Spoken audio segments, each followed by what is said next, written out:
In the quiet town of Vancouver, Washington, Michelle Melendez and her daughter, Layla Stewart, lived a life filled with love and hope. Michelle, a 27-year-old single mother, had faced many challenges but was determined to give her daughter a better future. Layla, a bright and joyful 7-year-old, was the light of Michelle's life, her laughter and love for Pink bringing joy to their small home. But their peaceful existence was threatened by Kirkland Warren, Michelle's former boyfriend. A man with a troubled past and a violent nature, Kirkland's charm masked the danger he posed. Little did they know, a shadow from their past was about to shatter their world. Michelle Melendez was a 27-year-old single mother with a heart of gold. Her smile was warm and bright, but it hid the scars of a difficult life. She had been through heartbreak and hard times, yet she kept going. For her daughter, she wanted to give Layla the life she never had. Layla Stewart was a 7-year-old burst of sunshine in a dark world, bright, bubbly, always dressed in pink. Her giggle was like music, the kind that made people believe in good things. She was everything to Michelle, the heartbeat of their little home. But then there was Kirkland Warren, Michelle's ex-boyfriend. A charmer when he wanted to be, but his eyes told a different story. Cold, hard, dangerous. His criminal record was long, full of lies and violence. He had hurt people before, left a trail of pain behind him. And Michelle, she did not know it, but he had already marked her as his next target. Their story is one of love and loss, of a mother's fight and a predator's shadow. It is a tragedy that broke a family and left a town in shock. It was March 11th, 2023, in Vancouver, Washington, a day that started ordinary but ended in darkness. Michelle Melendez, 27, and her little girl, Layla Stewart, just 7 years old, were about to walk out their front door. They thought they were heading on a quick trip, a break from the everyday grind. But they were wrong. That trip was a one-way ticket to hell, and the man holding the wheel was Kirkland Warren. Warren wasn't some stranger. He was Michelle's ex, a man with a grin that could charm and eyes that hid a storm. That day, he showed up with a plan. He spun a story about a fun getaway, just the three of them. Michelle hesitated, but Warren's words were smooth as honey. Warren, come on, Michelle. It's just a day or two. Layla's gonna have a blast. You need this. Michelle, I've got work, Kirkland. Layla's got school. We can't just… Warren, one little trip. You're always working so hard. Let me take care of you both. That was the fatal lure. Warren dangled a promise of freedom, a moment of joy. Michelle didn't see the trap. It was the last time anyone saw her or Layla alive. Kirkland Warren wasn't just trouble. He was a disaster waiting to explode.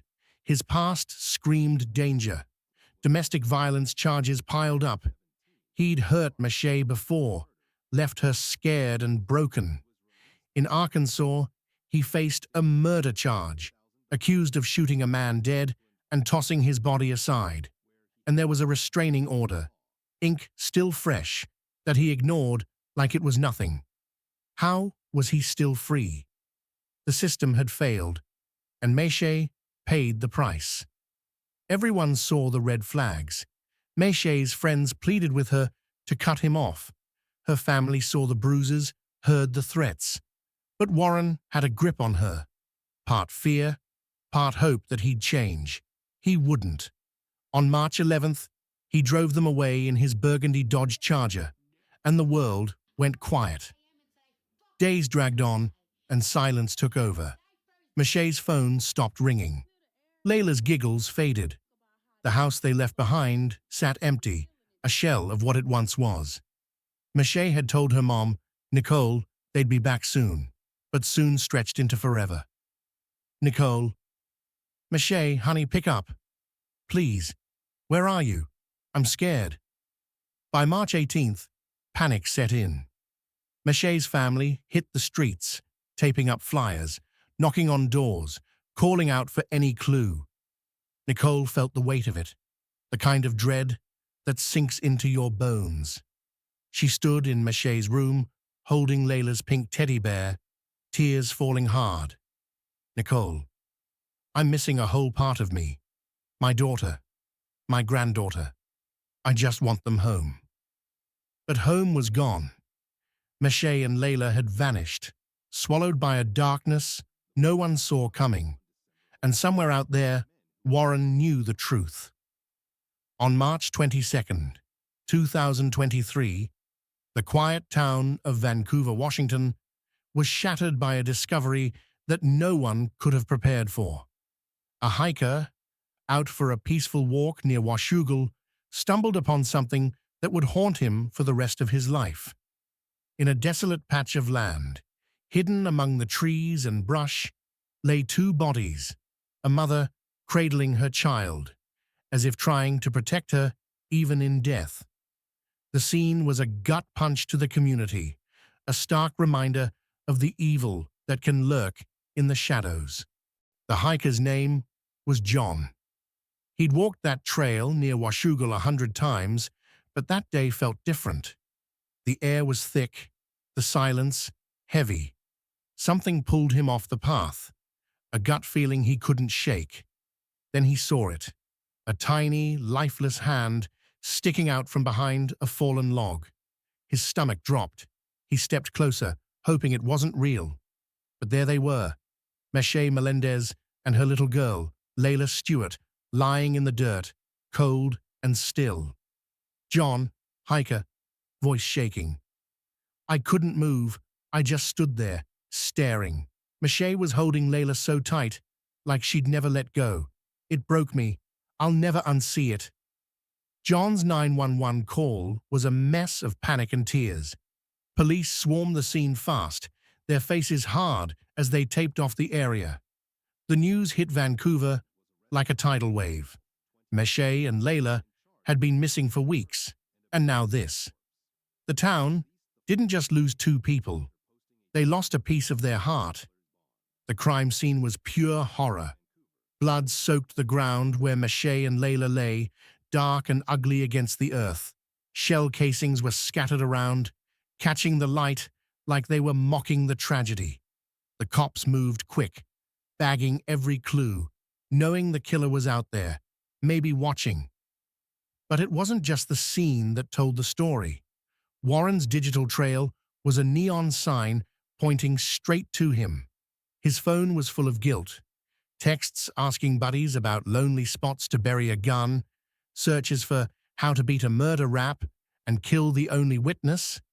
It was like he'd written a confession and hit send. Every clue fit together like a sick, twisted puzzle. Kirkland Warren wasn't new to trouble. His rap sheet was long. Beatings, assaults, even a murder charge he'd dodged in Arkansas. He was a walking storm, leaving pain wherever he went. When the cops hauled him in, he sat there smug, like he'd outsmarted them. But they saw through it. The evidence was screaming his name. Detective Smith. Voice firm, eyes locked on Warren. Kirkland, we've got your texts, your searches, the shell casings from your car. We know you did it. This is done. Warren. Grinning. Prove it. I ain't talking. But Warren's smirk didn't match the facts. Blood in his car matched Meshay and Layla's.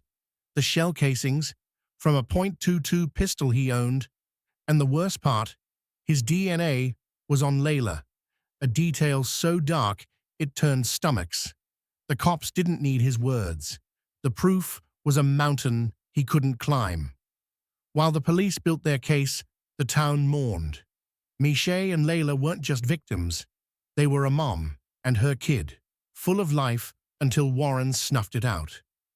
People lit candles at vigils, their flames weak against the grief. The community clung to each other, trying to make sense of something so senseless. The cops didn't stop.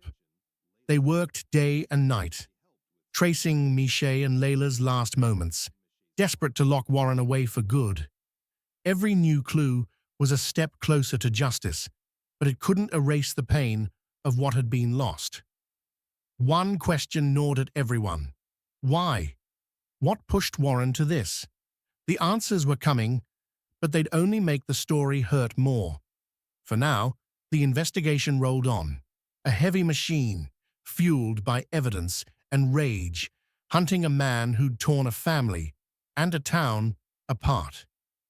Kirkland Warren thought he could slip through the cracks again. He'd done it before, dodged the law, left a trail of lies and violence. But this time, the walls were closing in.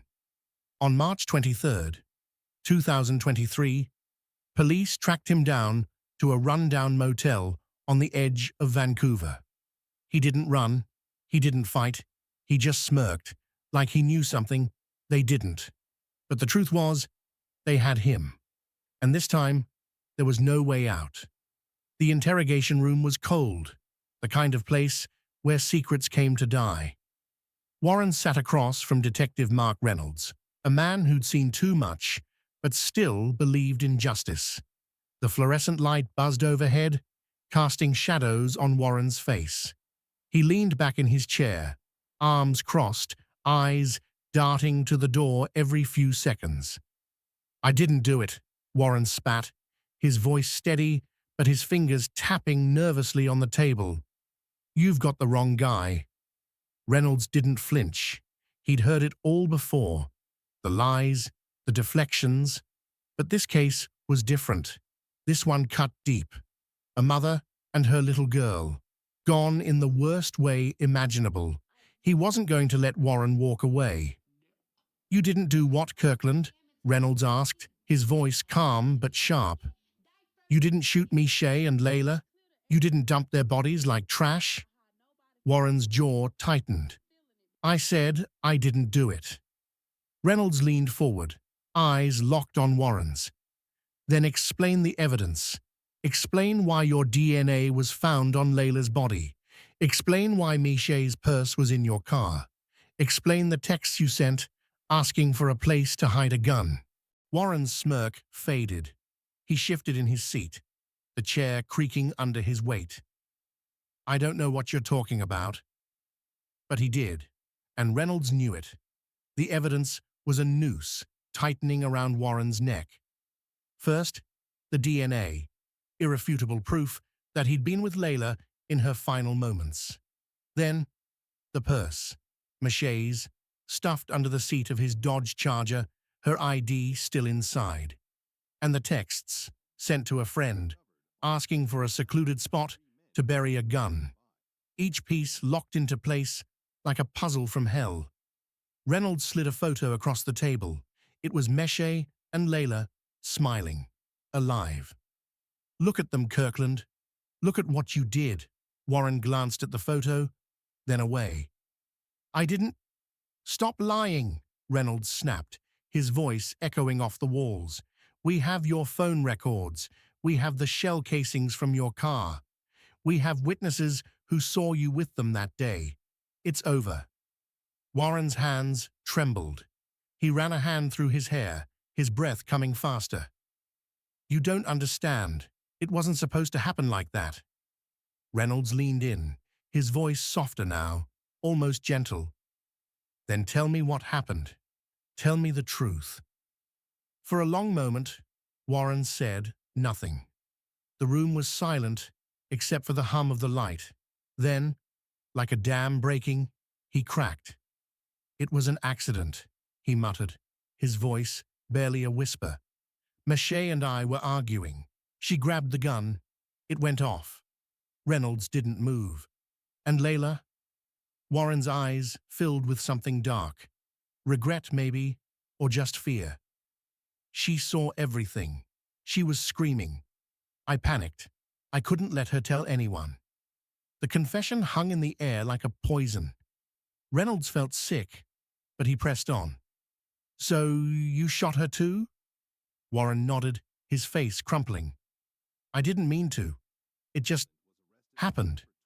But Reynolds knew better. The evidence told a different story. A story of control and rage. Warren hadn't just snapped, he'd planned it. The texts, the secluded spot, the way he'd disposed of their bodies. It was cold, calculated. "Why, Kirkland?" Reynolds asked, his voice tight with anger. "Why did you do it?" Warren looked up, his eyes hollow. "She was going to leave me, take Layla and go. I couldn't let that happen. She was mine." The words were a punch to the gut. Mache had tried to escape, to protect her daughter, but Warren's twisted need for control had sealed their fate. Reynolds stood, his chair scraping against the floor. "You're going to rot in prison for this." Warren didn't respond. He just stared at the table, the weight of his confessions settling over him like a shroud. Outside the room, the narrator watched through the one-way glass, heart heavy. Warren's lies had crumbled, but the truth was worse than anyone had imagined. Mache and Layla hadn't stood a chance. Their lives had been stolen by a man who saw them as possessions, not people. The case was closed, but the scars would linger. For the family, for the community, and for the detectives who'd fought to bring Warren to justice, the pain would never fully fade. Mache and Layla were gone, but their story would be told. A warning, a tragedy, and a call for change. The courtroom was a pressure cooker, ready to burst. The air hung heavy, thick with dread and anticipation. Spectators sat on edge, their whispers barely audible over the pounding hearts in the room. The jury stared ahead, faces carved from stone, while Kirkland Warren sat still, his eyes cold, sharp, like a predator sizing up its next kill. The narrator's voice cuts through the silence. This was it. The moment everyone had waited for.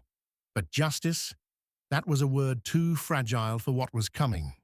The charges hit like a sledgehammer. First-degree murder of Mache Melendez. Aggravated first-degree murder of Layla Stewart. Child molestation. Each one rolled off the prosecutor's tongue, heavy and jagged, slicing through the room. A laundry list of priors followed. Assaults, thefts, a trail of pain, stretching back years. Warren didn't blink. To him, it was just noise. But to the families in the back row, every word was a fresh wound. Mache's mother, Nicole, gripped a crumpled photo of her daughter, her knuckles white. How could one man do so much evil? She'd asked the narrator once. He still didn't have an answer. Days before the trial was set to start, September 2024, Warren threw a curveball. He took a plea deal. Life without parole. No courtroom battle, no weeks of testimony, just a quiet confession and a locked cell. The narrator's voice drops low. It was a mercy and a curse wrapped in one. The families wouldn't have to face the circus, reliving every brutal detail. But there'd be no reckoning either. No jury to stare into Warren's soulless eyes and call him what he was. In the prosecutor's office, the lead attorney leaned back, exhausted. "It's the best we could do," she said, her voice flat.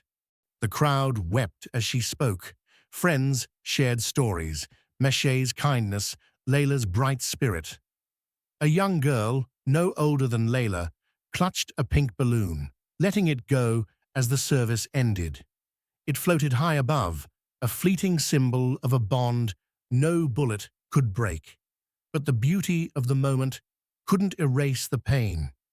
Justice had come, but it felt hollow against the weight of loss. The community's grief turned to action. Vigils lit up the night, candles flickering as voices rose. "This can't happen again," they demanded. Mache and Layla's deaths became a rallying cry. Domestic violence wasn't a private matter, it was a public crisis. Advocates, including Mache's friend Tara, stood at City Hall, holding signs that read, Protect our families. They called for stricter laws, better monitoring, more shelters. Tara's voice shook with fury and resolve as she addressed the crowd. Tara, Meshe trusted the system to keep her safe. It failed her. It failed Layla. We won't let their deaths be for nothing. We need change, now. Her words carried the weight of truth. The community vowed to fight for women like Meshe, for children like Layla. They pushed for GPS tracking on offenders, for funding to support victims, for a world where love didn't end in tragedy. Meshe and Layla's story wasn't just a headline. It was a call to action, a plea to see the signs and act before it's too late. But even as they fought, the pain lingered. Nicole visited the cemetery, laying pink roses on the grave. She whispered promises to keep their memory alive. Vancouver would never be the same, but Meshe and Layla's legacy would burn bright. A reminder that love endures, even in the face of darkness.